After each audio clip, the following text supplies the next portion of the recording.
Hey there, I'm Bill and welcome to Project Bill, where today I bought my dream car, and it's this old Jeep. So I know what you're probably thinking. Jeeps are super common vehicles. Why would a Jeep be anyone's dream car? I think first off, they're super common because they're awesome. Jeeps originated from the World War II effort to create a vehicle both practical enough to handle as many tasks as possible and capable enough to traverse any terrain. And the first Jeeps were critical in the war effort and are a key part of American history, and that's really cool to me. You can go practically anywhere in a Jeep, and there's a ton of aftermarket support for Jeeps, so you can really make one your own, but right off the assembly line, they can go almost anywhere. There's also nothing quite like the freedom an open-air vehicle provides, and if you've never had the chance to ride around in a Jeep with the top and doors off, I highly recommend the experience. So there's a lot to love about Jeeps, but I also have family connections to Jeeps that really strengthened my desire to get one. In 1974, my dad bought a new CJ5, and man, do I love that color scheme. Sadly, he later totaled it when he hit an oil slick in the road and rolled it several times, but he would tell stories about that Jeep all the time when my brother and I were kids, and he may not have gotten himself another one, but he did get this one for us. And oh yeah, look at those cool kids. So my brother also loves Jeeps, and in 2015 he bought himself a 1978 CJ5. It had been sitting outside for many years and it needed a ton of work, so we worked on it together over the course of a year and did a lot of work to it. A lot. Working on his Jeep with him convinced me that I was going to get my own, but I didn't have the means to have a project vehicle at the time. So fast forward a few years to 2019, and Brady and I are out west with her parents exploring some of the national parks there, and our last few days found us visiting Arches, which is practically in Moab, and I was like, hey, let's do a Jeep tour. And we did, and it was so awesome to see firsthand just how capable these machines could be, riding around with the nose of the Jeep pointed at the sky or almost down at the ground. It was like riding nature's roller coaster, and all those fond memories I had of working on Jeeps and the stories my dad would tell back when I was a kid, they just all came flooding back. And I recently decided it was time to finally do it, to finally get the Jeep that I've been wanting for all these years. But what Jeep to get? So my dad and brother both have or had CJs, and I absolutely love the design of those old Jeeps, but I wasn't really sure that I wanted to go that route for a daily driver, not to mention the increasing difficulty of finding one that's reasonably priced and in good shape. I thought about getting a YJ, most commonly known in pop culture for their role in some 90s movie, and I can't quite remember the name of it.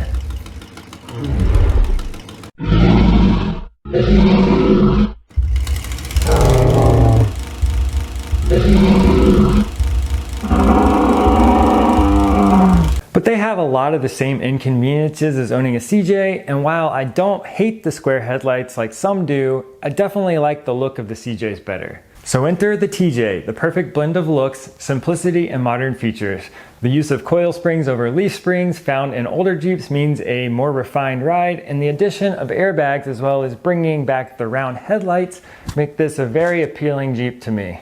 I also briefly considered newer Jeeps, but the removal of the legendary inline-6 engine that's been found in Jeeps for over 40 years, the larger dimensions and heavier weight, the increasing amount of plastic used in the design of the vehicle, and the higher difficulty of working on them due to more electrical systems just meant that they were too far removed from the CJ design that I love.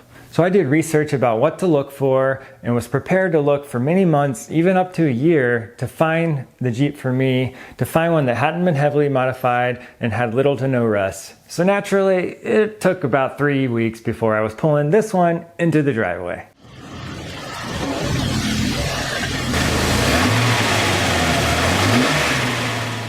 And man, I am so excited to own it. It's a 2004 Rubicon TJ with around 64,000 miles, and has been primarily kept in a garage and has little to no rust on the frame and tub. And other than a modest suspension lift and larger tires, it's pretty much been left stock. The interior is clean, the seats are in decent shape, and it has been well maintained. But there's no escaping that this is a 18-year-old vehicle, and as such, there's still plenty of work left to do. So in the rest of this video, I want to be focusing on the things that I need to do to make it more comfortable for day-to-day driving. So music is super important to me, and the Jeep currently doesn't have any way for me to hook my phone up to the stereo. I've been using this small Bluetooth speaker sitting here up on the dash, but it's barely audible at times, and Jeeps can get pretty loud while driving. I'd also really like to have Android Auto and CarPlay as an option, so I went ahead and bought a new head unit to replace this stock stereo. Before beginning any electrical work on a car, it's a good idea to disconnect the cable to the negative terminal on the battery to prevent any electrical shorts from occurring. Every vehicle is going to be different, but for this Jeep, to get to the stereo, I first removed the defrost vent trim panel by carefully prying under each of the friction clips it was attached with. And then I removed the 2 screws holding the top of the head unit trim panel in place and pulled it out, starting at the top, to remove it from the rest of the dash.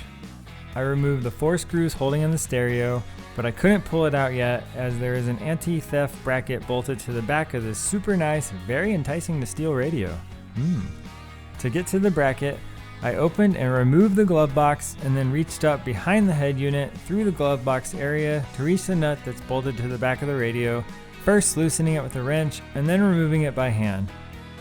I pulled the radio all the way out and removed the harness connections by holding in the release tab on the bottom of each with one hand and prying the harness off with a flathead screwdriver.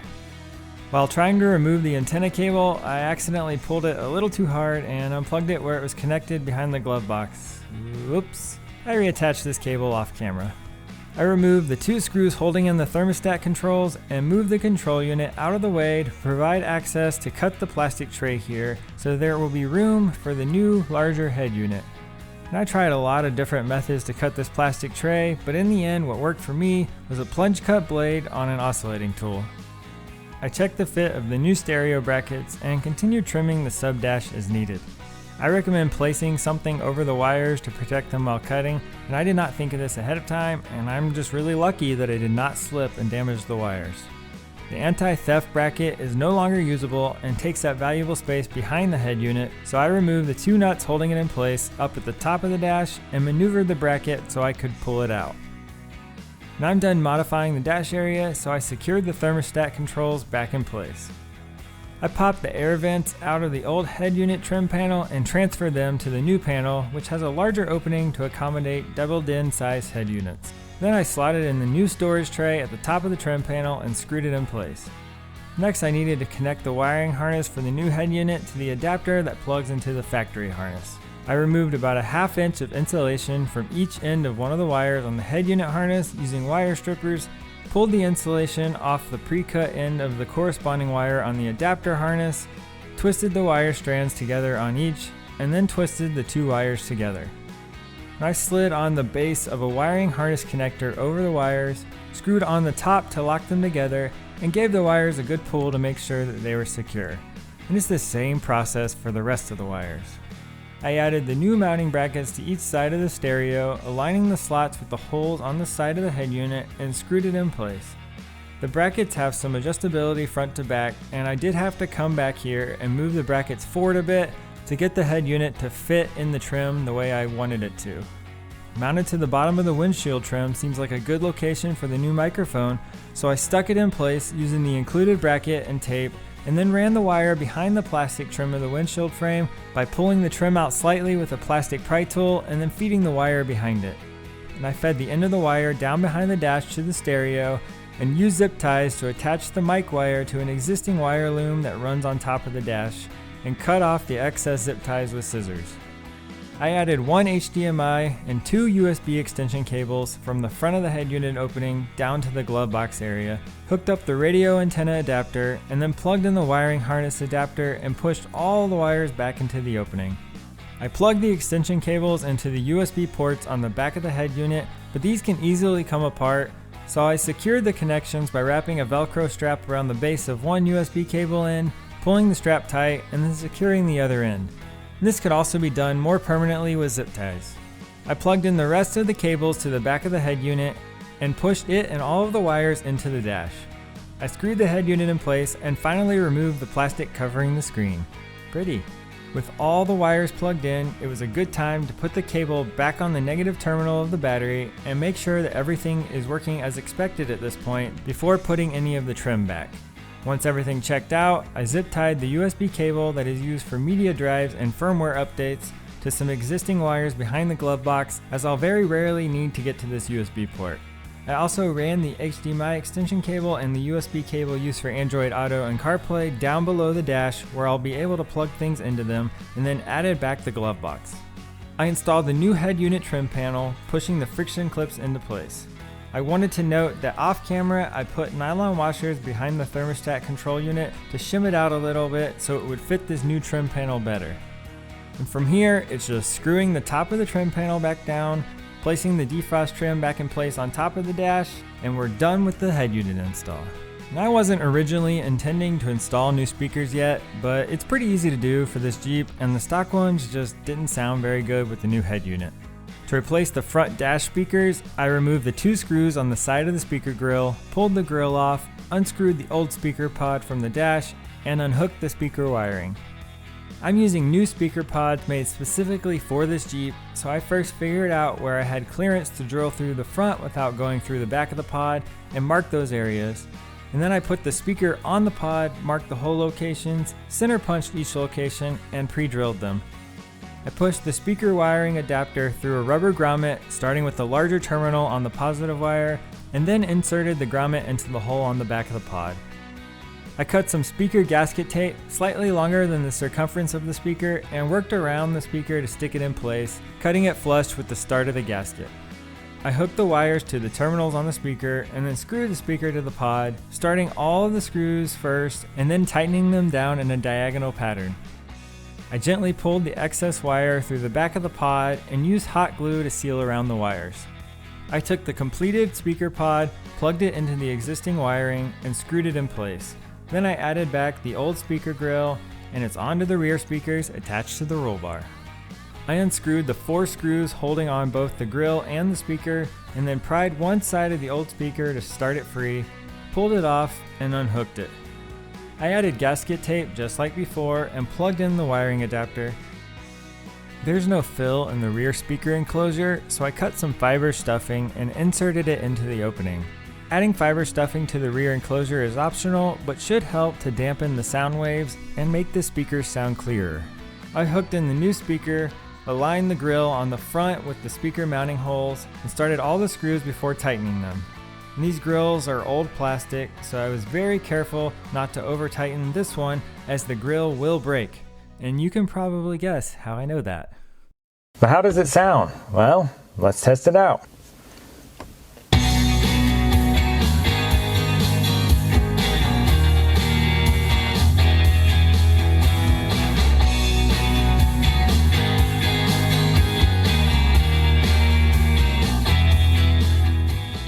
I've driven the Jeep around with the new sound system installed some, and the audio is much clearer and can be heard over the road noise much better than before. Something I'm really excited about is the HDMI port on this new head unit, and there are lots of possibilities to its use, such as watching interesting YouTube videos, for big and heavy tools, 6 flip-up panels for smaller bench-mounted tools, late night gaming sessions, touchdown, and as a carputer to do finances.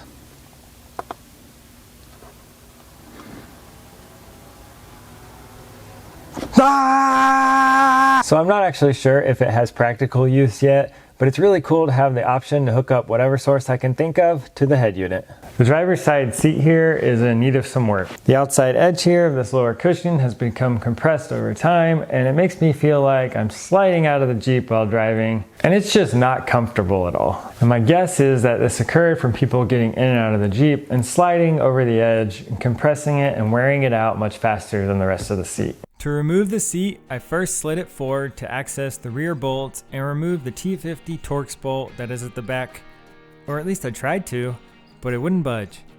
I tried several different methods, gradually stepping up the amount of torque, first with an impact driver and then an impact wrench, but nope, it wouldn't budge.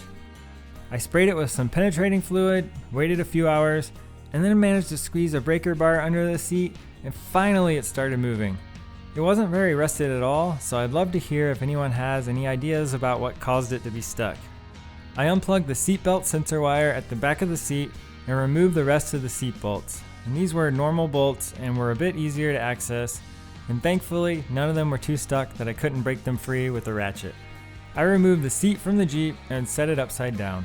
The upholstery is attached to the seat frame with plastic channels that hook over the edge of the frame, so I started by removing the one at the front of the seat, and after getting it off, I learned that there was a small lip at the front edge of both the plastic channel and the frame, so the key was to push the bottom of the channel that has the lip on it down and away from the frame while pulling the entire channel straight out away from the frame. I used a metal hook and my new knowledge of how the upholstery was attached to pry off the channel on the side of the frame with the compressed cushion, and then pulled that channel through the small gap in the frame, and I also removed the seat recline handle as it was in the way. I pulled the upholstery away, exposing the edge of the seat cushion, and began to steam the cushion. Steaming the cushion helps to rehydrate the foam and restore it closer to its original shape. Any steamer should work, and I'm just using a cheap wallpaper steamer that I already had, and it worked pretty well. Once the cushion had dried, I pulled the upholstery back over the seat edge, and I could already tell that it was a more snug fit than before. And I added back the seat recline handle, pulled the side plastic channel back through the frame and hooked it in place, and then did the same with the front channel. I put the seat back in the Jeep, added a bit of anti-seize to each of the bolts to keep them from getting stuck again, and started all the bolts by hand before tightening them down. I reinserted the seatbelt sensor wire, and we're good to go. I'm planning to redo the seat upholstery eventually, and when I do, I'll likely replace the lower seat cushion. Steaming the foam can only go so far to repair worn and deteriorating foam, but it has definitely improved this cushion in the meantime and was well worth the effort.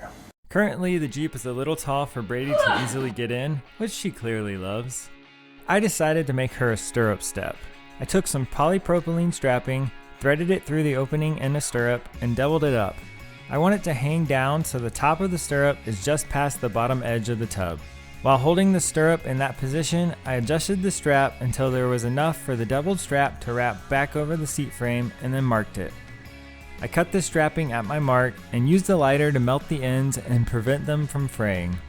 I took the strap to my sewing machine, and with the strap still threaded through the stirrup, I attached the ends of the strap together with the straight stitch using upholstery thread. I then sewed down each end of the straps to attach the long edges together. I added a zigzag stitch across the straps just above the stirrup to reinforce that area, and then another about 5 inches from the end, which is right across where the strap will go under the seat frame.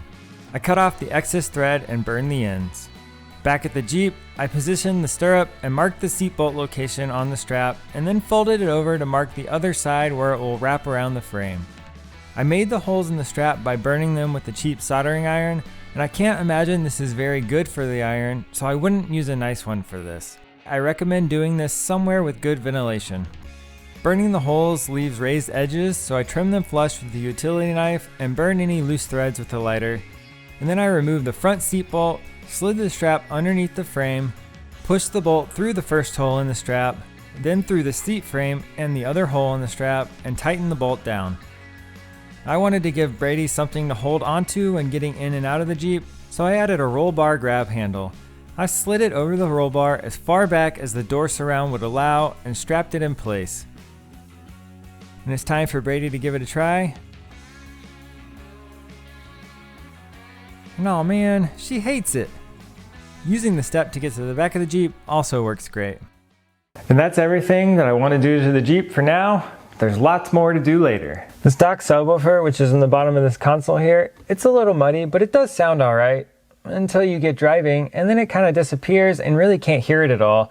So I'm going to want to replace that soon. So you may have noticed that the door panels are a different color than the rest of the interior plastics, and that's because these doors are originally from a different TJ. So I'll need to repair the cracks in the door panels, repaint them to match the rest of the interior plastics, and rekey the door locks to match the Jeep, as right now I have to use a different key for the doors. And I recently picked up a set of half doors that are the wrong color, so I've got to learn to do some automotive painting and make them match the Jeep. And I really like the functionality of the stock seats, but I do intend to reupholster them and make them a little nicer eventually. And that's a long list of things to do, and it's just what I've thought of so far, but I'm excited to keep learning more and more about cars as I get into all of these projects. Now I want to hear from you about your dream car. So if you have one, let me know which one and why down in the comments. And if you want to do any of the work that I did in the video, all the tools and materials I use are linked down in the video description.